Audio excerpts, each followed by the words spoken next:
Tonight we're going to use the most effective sleep enhancement technology known to lead you into a deep, restful sleep. The voice has been used for millennia by parents and storytellers alike to lead listeners, young and old, into blissful, wonderful sleep. Prepare and allow yourself to take a mental journey of healing with me, embraced in the sounds of 432 Hz music. This frequency is known for its amazing ability to heal and harmonize with the vibratory field of the universe, bringing balance and serenity. Give yourself permission now to immerse yourself in this journey and be transformed while you sleep, releasing all the things being held in your physical body and your unconscious mind that may be holding you back, making space for new opportunities to enter your life. As we take this journey together and you listen to my words, you can let yourself drift off to sleep at any time, knowing that your unconscious mind is always listening and observing. You don't need to worry about missing a thing. In preparation to begin, find yourself a comfortable position to lie down or sit. When you feel ready, you can let your eyes close. You can allow your breathing to automatically lengthen as you begin to relax and become aware of your breath. Visualize every inhale taking glowing, fresh, life force energy into your body to entirely nourish you, and every exhale cleansing any stagnation. As you continue this nourishing and cleansing breathing process, bring your attention to the bed or chair holding your weight, and allow your awareness to gently flow around and through it, sensing how safe you feel from its steadfast support beneath you. Relaxing a little more as you allow your body to sink into it further. You might even want to stretch and yawn or maneuver yourself a little more to make sure you feel comfortable in your relaxation. Now I want you to imagine somewhere different from where you are now. Imagine you're standing at the end of a narrow, cobbled street in a quiet, old town. It's very late, or perhaps in the early hours after midnight. The hour doesn't really matter. In fact, time here feels a little loose, a little uncertain, as if the clocks themselves haven't quite decided what time it is, and they've stopped asking. The street is lit by old-fashioned gas lamps that glow with a soft, honey-coloured light. The cobblestones beneath your feet are worn smooth by centuries of footsteps, and they seem to hold a gentle warmth, as if the day's kindness has soaked into them and is only now slowly releasing back into the night. The air is cool and still. Above you, a narrow ribbon of sky shows a handful of stars, very bright, very clear. No one else is around. The whole town is asleep, and you feel perfectly safe in this solitude. At the far end of the street, you notice a particular building. It's taller than the others, with a high, pointed gable and a single round window at the very top, like a gentle eye gazing out over the rooftops. A small painted sign beside the door reads, in quiet, unassuming letters, Horatio Clockmaker, repairs and rest. The door is slightly ajar. A warm amber light spills out onto the cobblestones.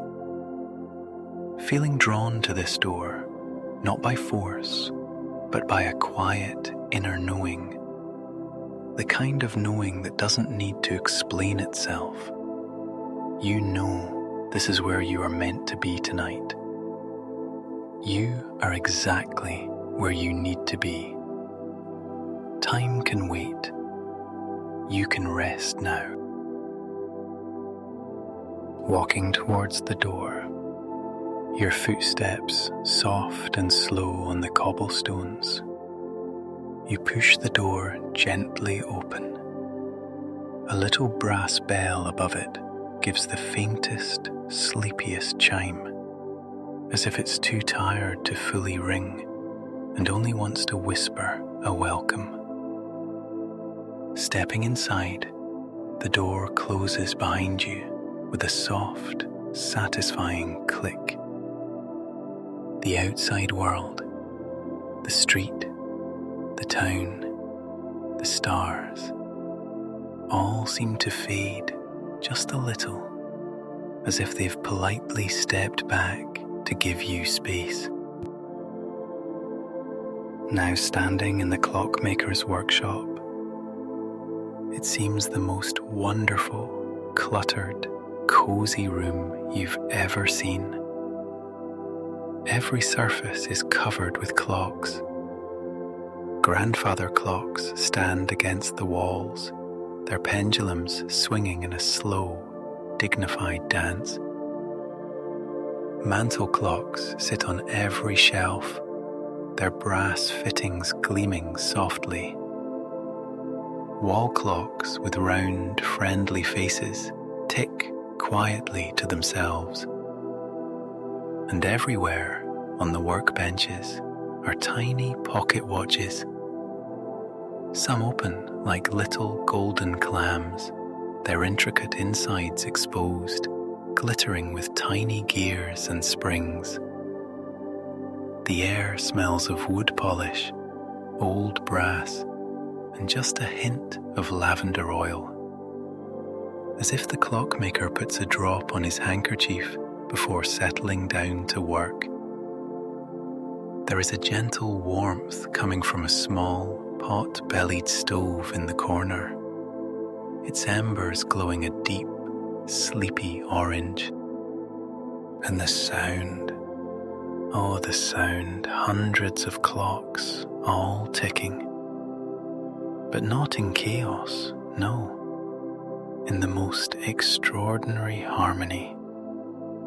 Their ticks and talks overlap and interweave, creating a soft, complex rhythm like the heartbeat of the building itself. It's not a sound that disturbs, it's a sound that invites into its rhythm, a sound that says, synchronize with me, slow down, let go. Standing still for a moment, letting the ticking wash over you. You might notice a curious thing, that the more you listen to the ticking, the less you can distinguish one tick from another. They blur together like raindrops on a pond, becoming one continuous, gentle pulse. And you might wonder, are the clocks ticking in the room? Or is the room ticking inside you? Perhaps both. And perhaps that's the first secret the clockmaker knew, that you and time are not separate things, but part of one great breathing rhythm. In your mind, a thought echoes through you. I am in rhythm with rest. My heartbeat slows. My mind quiets. I am safe in this moment. Looking around the workshop, Your eyes settle on a small framed photograph on the wall beside the workbench. It shows a kindly old man with wire-rimmed spectacles and a gentle, crinkled smile. His hands, worn and capable, are resting on a half-repaired clock. This is Horatio, the Clockmaker. Even though he is not physically here, you can feel his presence in the room. It's in the careful arrangement of the tools, in the small pot of tea, long gone cold, still sitting beside a half-written note, and in the worn patches on the armrests of his chair.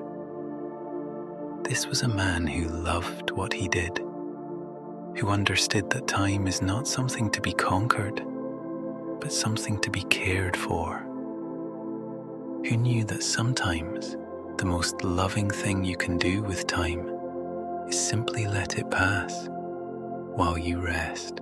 His absence isn't sad. It's peaceful. He has simply stepped out for a while, and he has left his workshop open for you, or for anyone who needs a place where the clocks don't rush, where the hours don't demand, where the minutes can be gentle. On his workbench, you notice a small handwritten card, propped up against a delicate brass carriage clock. The ink is old, but the words are clear.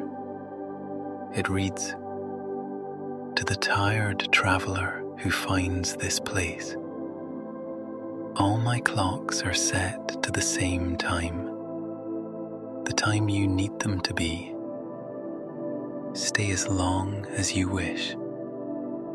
The world can wait." Horatio. Reading this, you feel a warmth spreading through your chest, realizing you've been expected and are welcome. You're not an intruder here, but a desired guest, an honored one. Knowing this, a thought takes shape in your mind. I am welcome here. I am allowed to rest. The world can wait. I give myself permission to slow down completely. At the back of the workshop, you can see a narrow spiral staircase, winding upwards into the shadows. It is made of old, dark wood, and each step is worn into a gentle curve from decades of use. A soft, glowing light filters down from somewhere above, like the last light of sunset caught and held in amber. The staircase is calling to you, not in words, but in the quiet certainty that something wonderful waits at the top. Something that has been prepared just for you. Placing your hand on the banister, you feel wood is smooth and warm under your palm, as if it's been waiting for your touch. Climbing the stairs now. First step. The ticking of the clocks below begins to soften just a little. Second step. Breathing deepening, matching the slow rhythm of your ascent. Third step.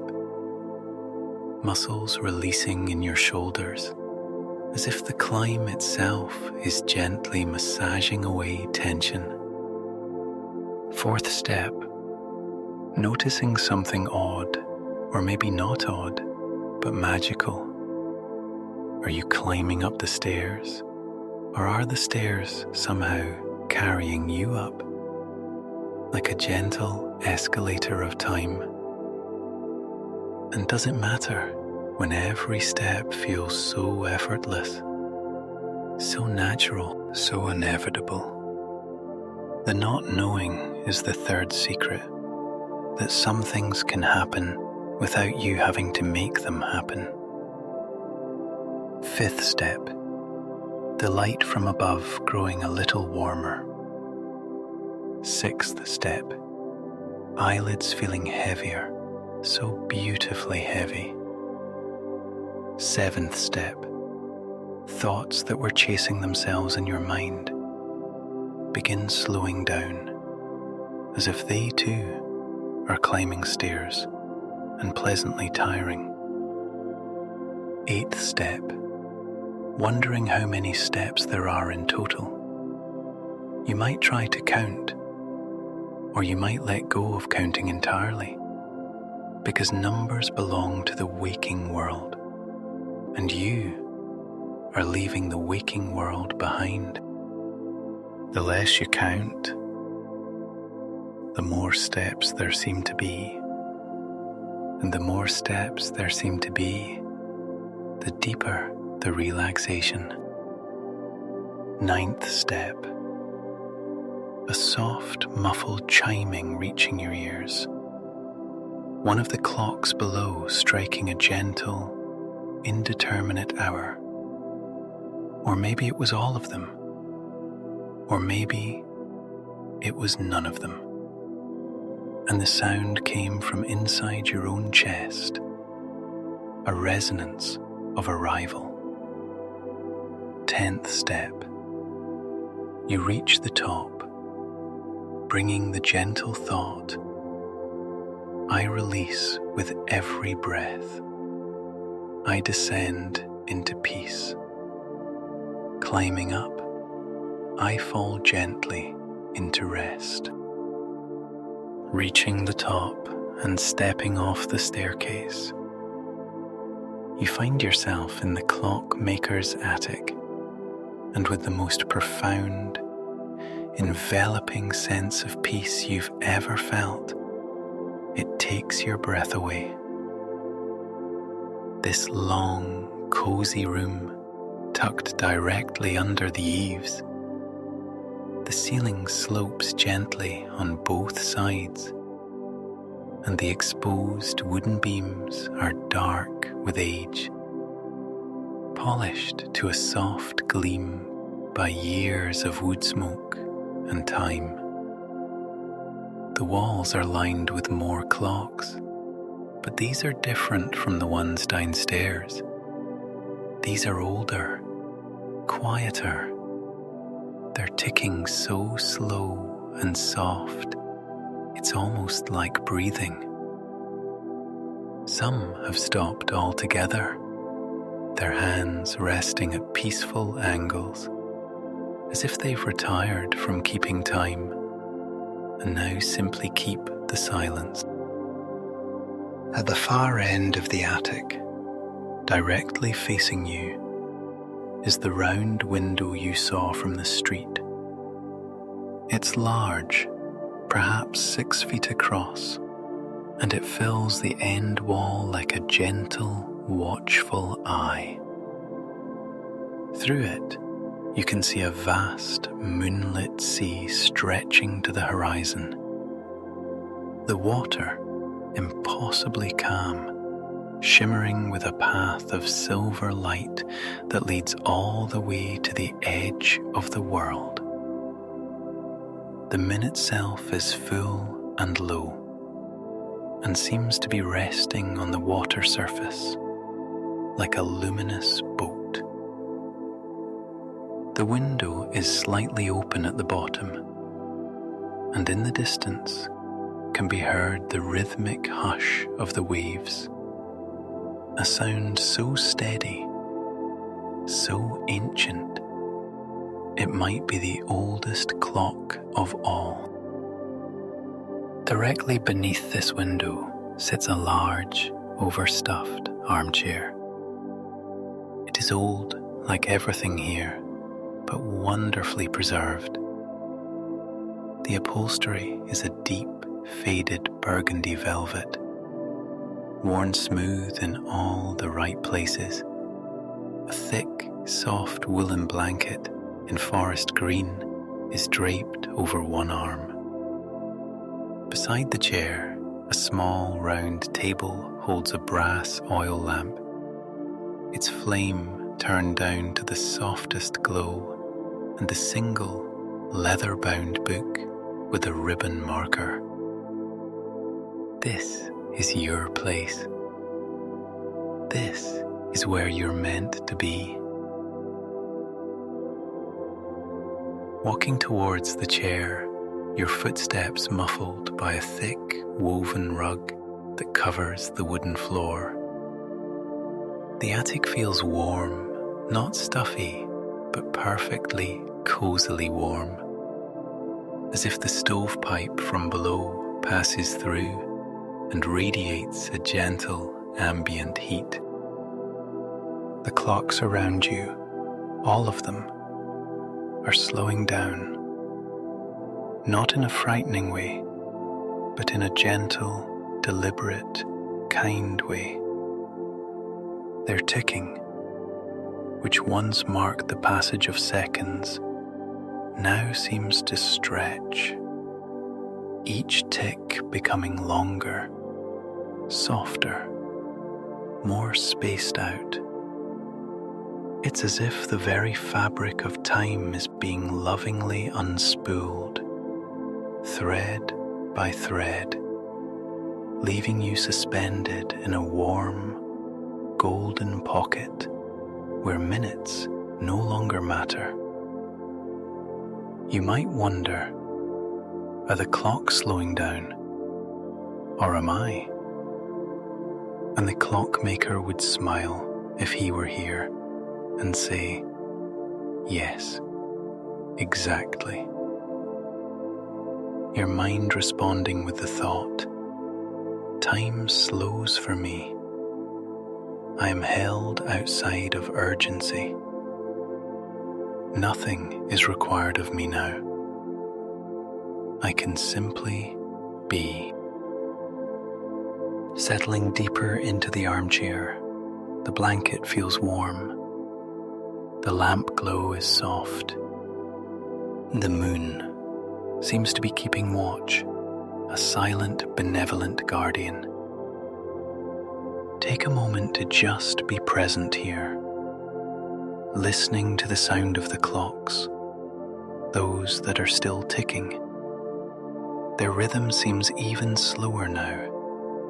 Each tick is like a gentle, deliberate footstep, walking further and further away from the waking world.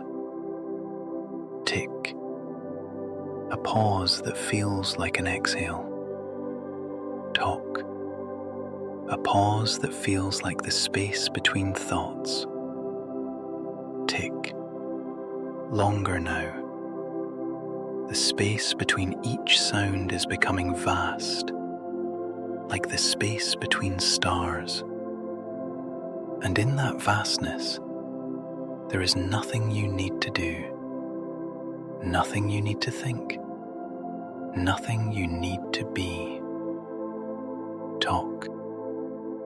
And now, with a gentle, final, satisfied tick, softly, quite naturally, one of the clocks on the wall stops, as if it has finished its work and can now rest. The pendulum swinging one last time and comes to rest at the center. The hands, wherever they are pointing, relax, just as you too relax. This clock's job is done. It has kept its time. It has served its purpose. And now it can sleep. You might be feeling a part of yourself stopping with it. A part of your mind that has been keeping time, keeping track of worries, of to-do lists, of tomorrows, simply stopping. And it's okay. More than okay. It's what you came here for. And in your mind, the thought stirs. I release the need to keep track. I release the burden of time. Like the clock, I allow myself to stop. And in stopping, I find peace. The silence that follows the clock's stopping is not an empty silence.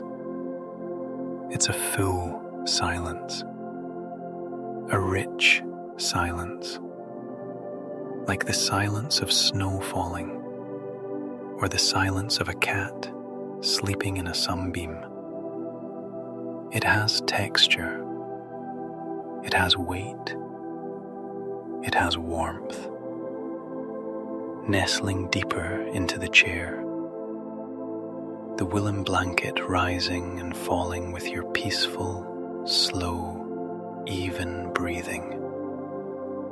Somewhere to your left, it begins to falter, its tick becoming irregular, not broken, but gently winding down, like a music box in the last moments of its song.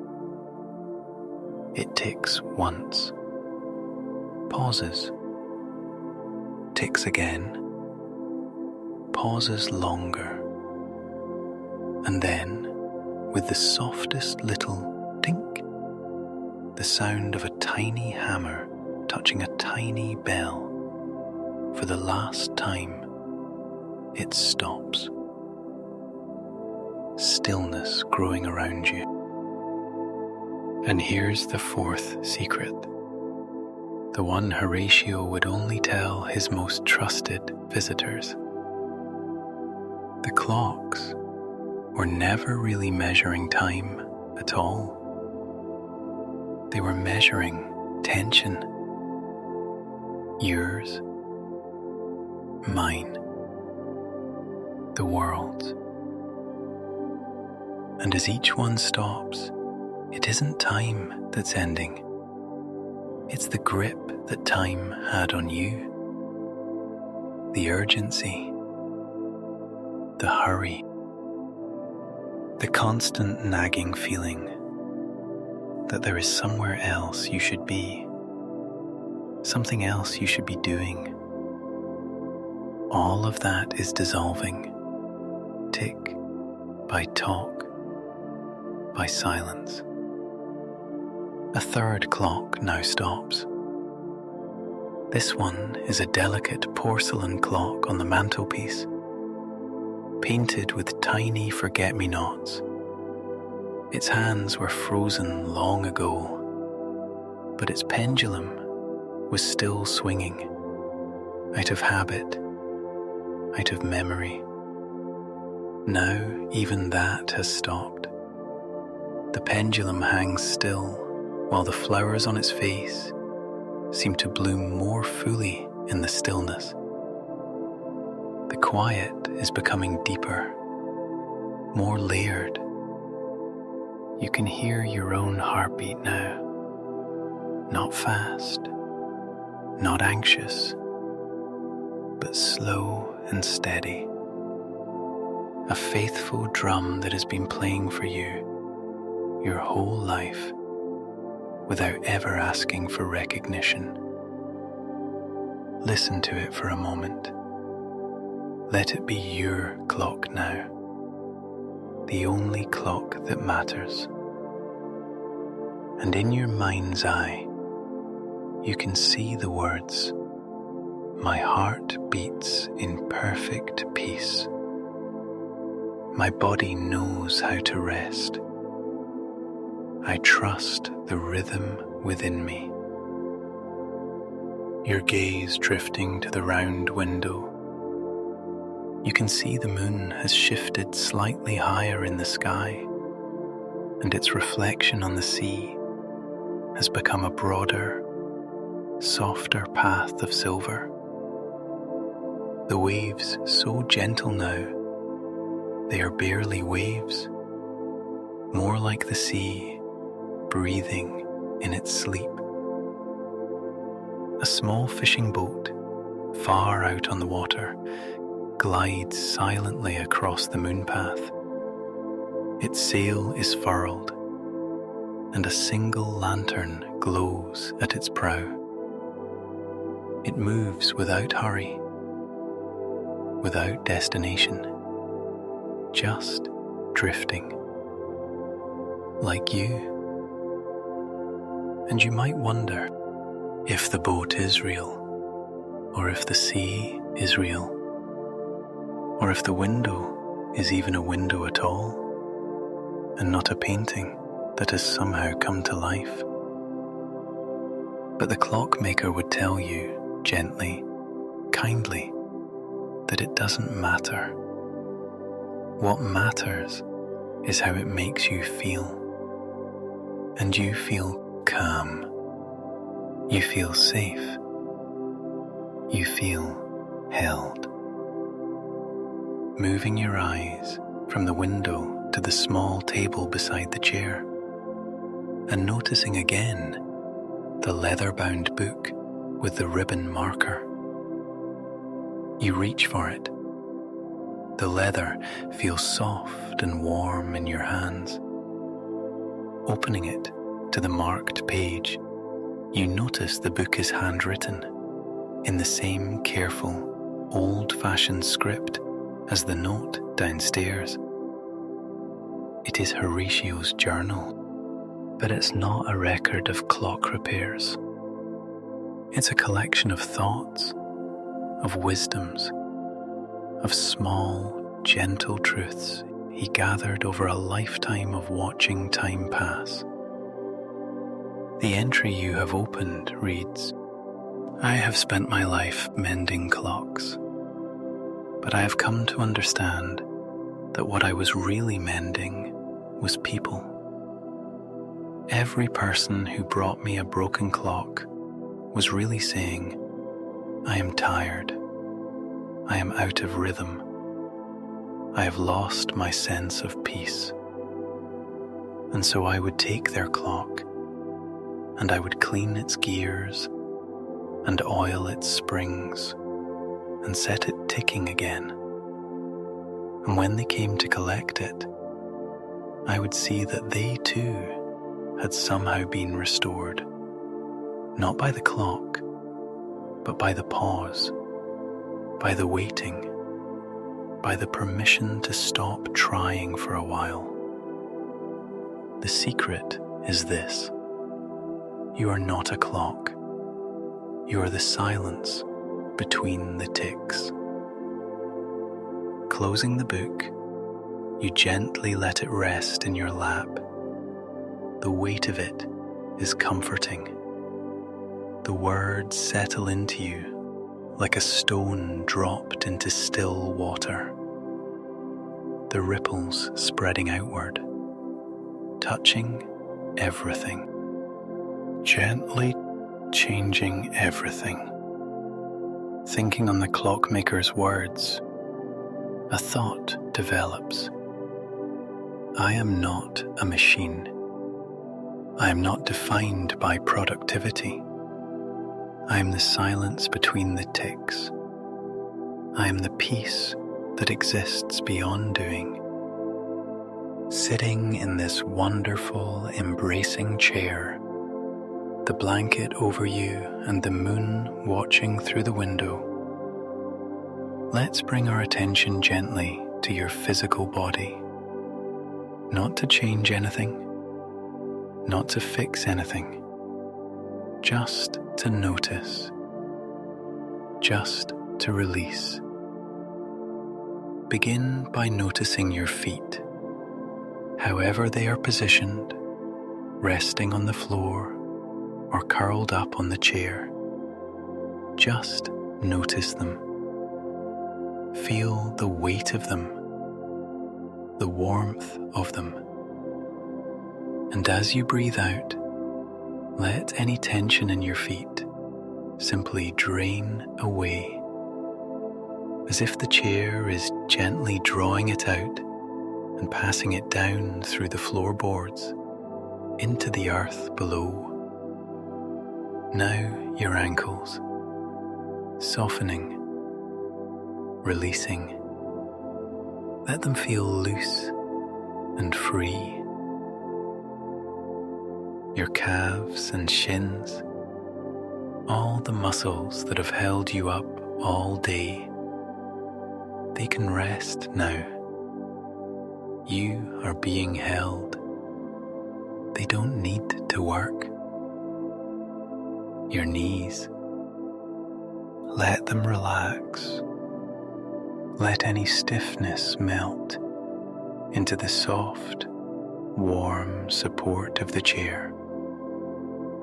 Your thighs, front and back, so much strength here. Strength you may not even realize you carry. Let that strength rest.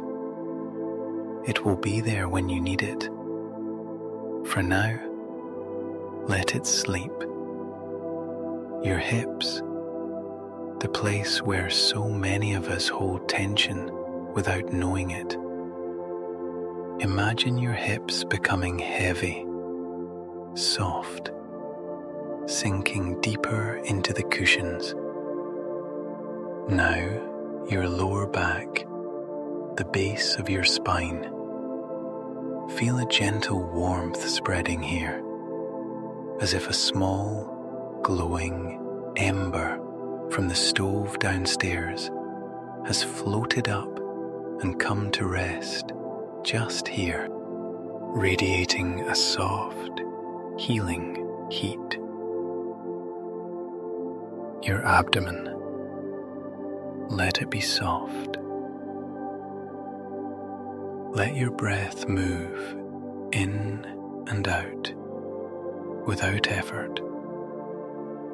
And you might notice that your abdomen knows how to breathe all by itself.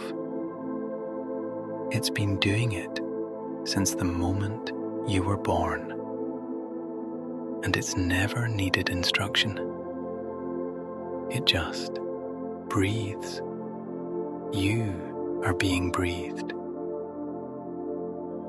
Your chest, rising and falling, each breath a tiny tide, matching the tide of the moonlit sea outside the window.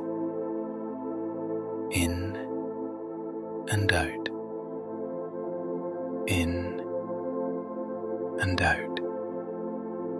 So gentle, so effortless. Now your shoulders. Let them drop, just drop, all the way down. Feel the space that opens up between your shoulders and your ears. A space where peace can now live.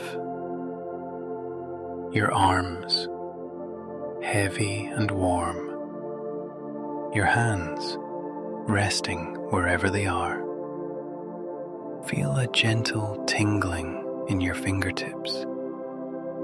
A soft, pulsing warmth, as if each finger has its own tiny heartbeat. The back of your neck, where worries like to gather. Let them go. Let them slide away like water off a smooth stone. Your throat, soft and open. Your breath passing through effortlessly. Your jaw. This is a place we often clench without knowing. Let your jaw unhinge slightly. Let your tongue rest loose in your mouth. Let your lips be barely touching or slightly parted, whichever feels most relaxed. Your cheeks softening. Your eyes resting gently in their sockets. the tiny muscles around your eyes letting go. Your eyelids, so heavy, so beautifully heavy, like curtains drawn against the day. Your forehead, smooth and still. Any furrows, any lines of concentration simply ironed out by the peace of this attic.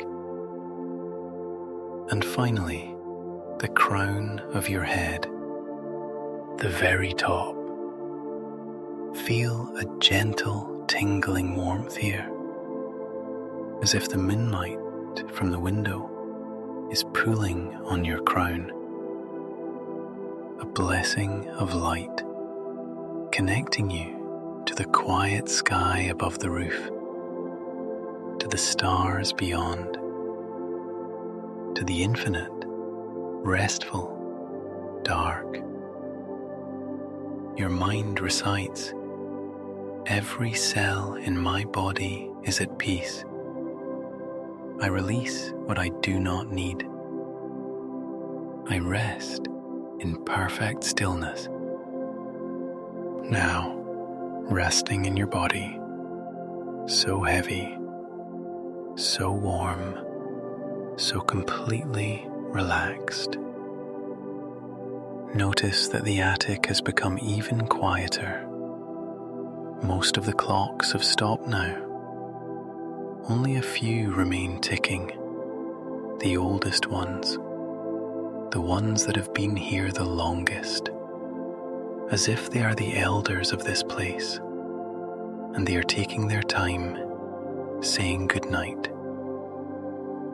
One of them, a tall, dignified grandfather clock in the corner, ticks with a low, sonorous voice. It sounds less like a clock and more like the slow, steady footsteps of someone walking away down a long corridor, getting softer and softer with every step. Tick, tock, tick. And then, quite simply, it stops. The pendulum, which has been swinging for perhaps 100 years, comes to rest. The weights, which have been slowly descending, settle. The hands, which have traced countless circles, pause at a time that means nothing and everything. The last clock, still ticking, is a very small one, a little silver travel clock sitting on the mantelpiece just to the right of the round window. It ticks with a high, delicate voice. A voice like a tiny silver bell. Tick, a long pause, as if it's thinking. Talk, even longer. And then, with a final, almost imperceptible tick, it too stops. Silence. Not the silence of emptiness, but the silence of fullness. The silence of everything that doesn't need to be said. The silence of deep snow, of distant stars, of a world that has finally paused to take a breath. In this silence, you can hear the sea more clearly than ever. The waves, far below the cliff on which the Clockmaker's shop stands, continue their eternal, gentle rhythm. Shush and shush, and shush. The sea does not keep time.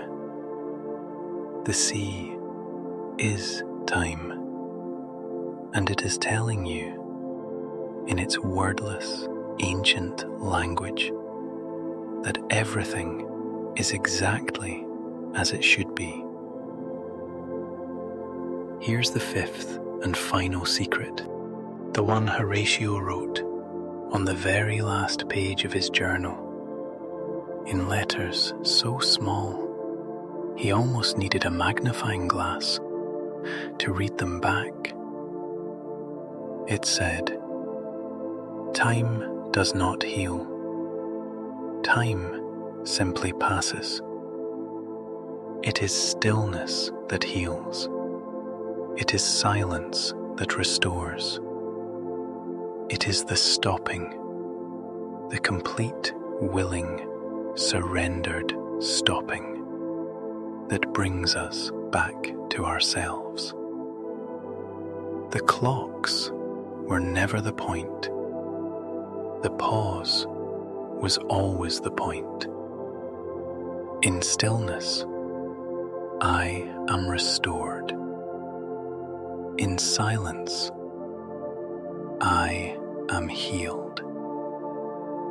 The pause is the point.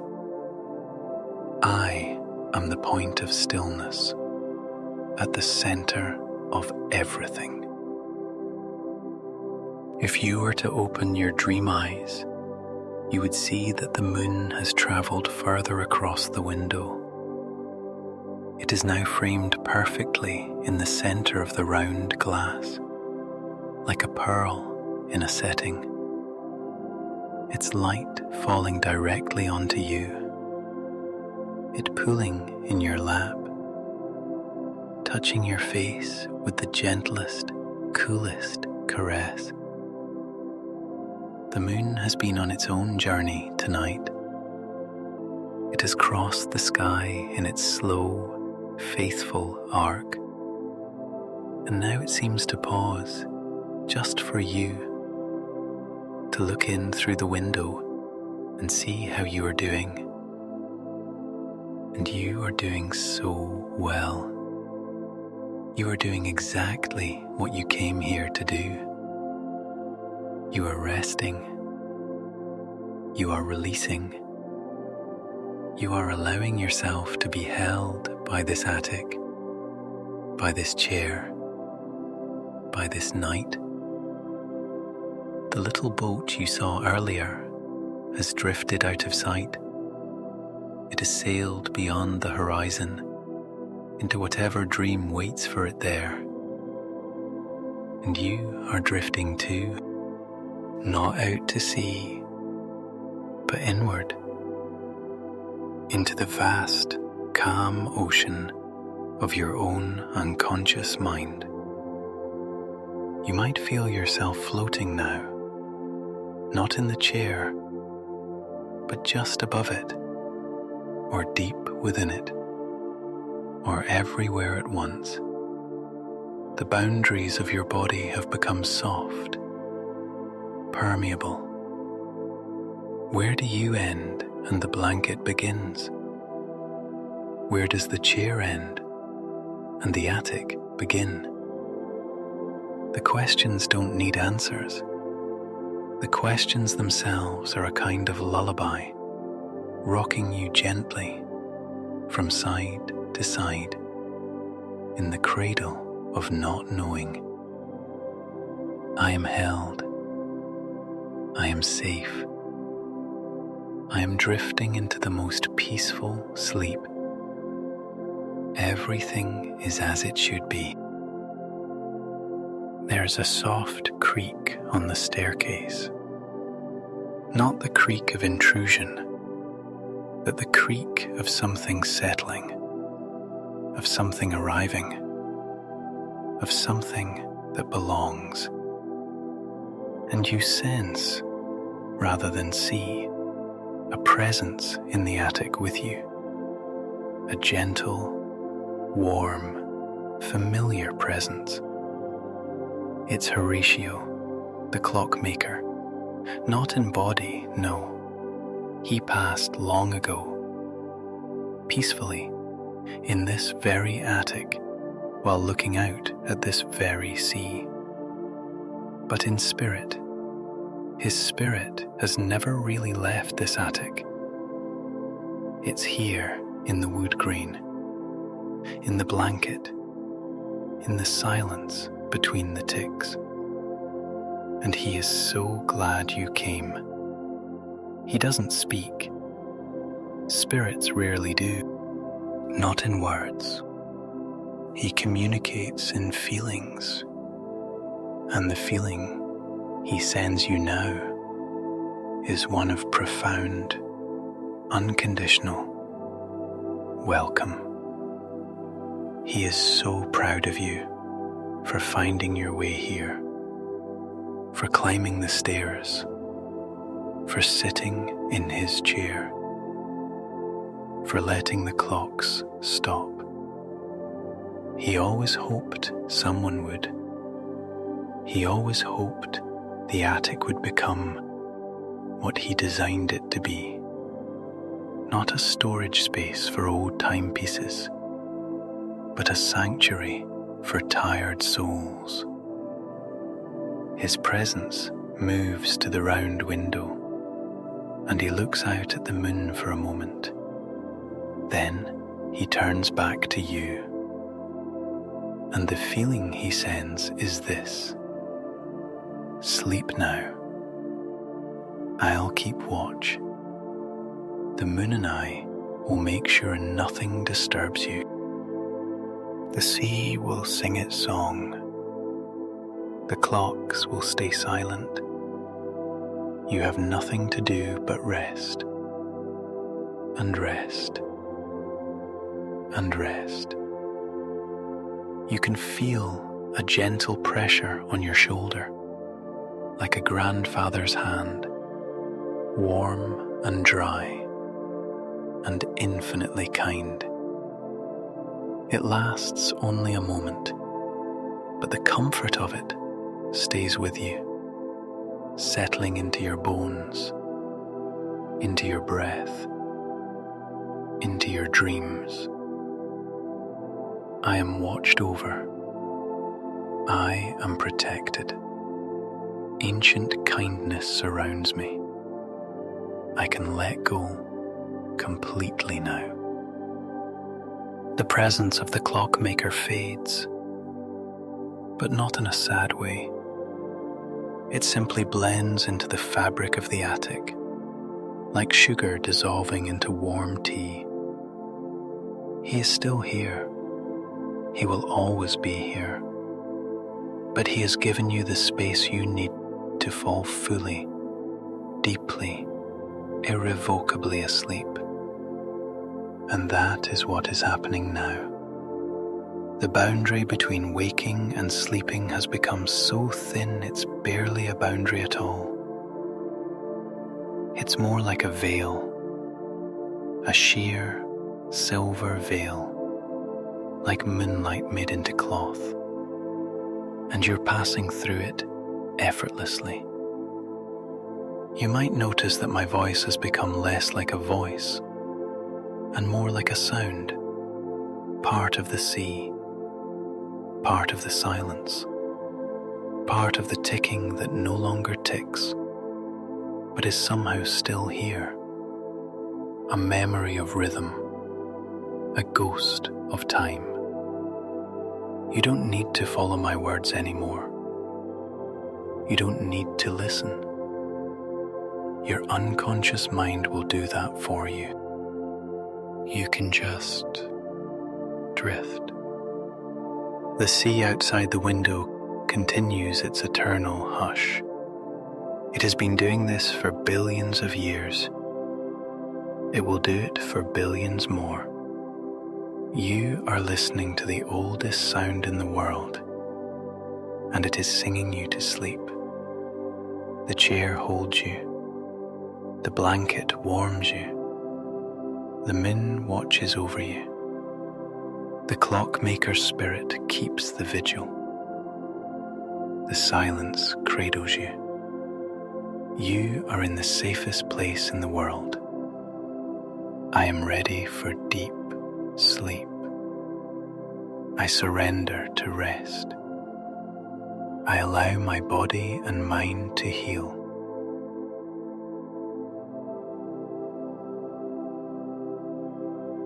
You are safe.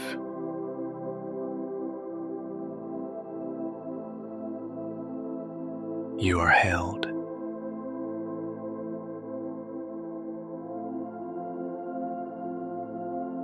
You are exactly where you need to be.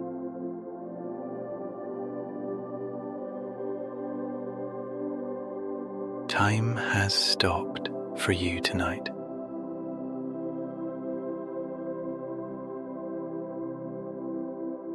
The world can wait.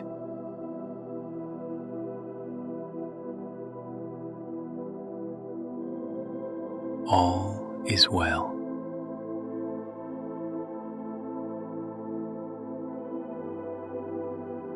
You can sleep now, truly, deeply, peacefully sleep.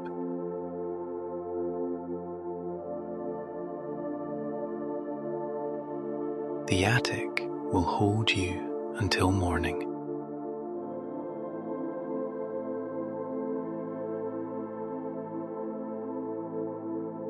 The moon will keep its watch.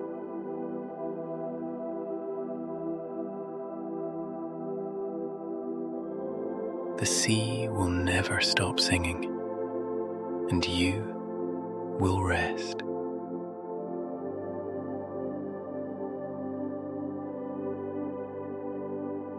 Rest in the silence between the ticks.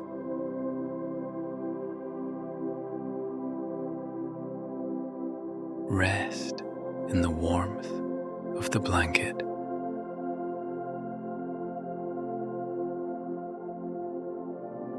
Rest in the kindness of this place.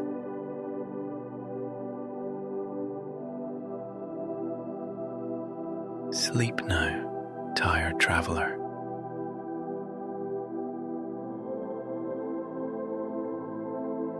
Sleep now, dear friend. Sleep.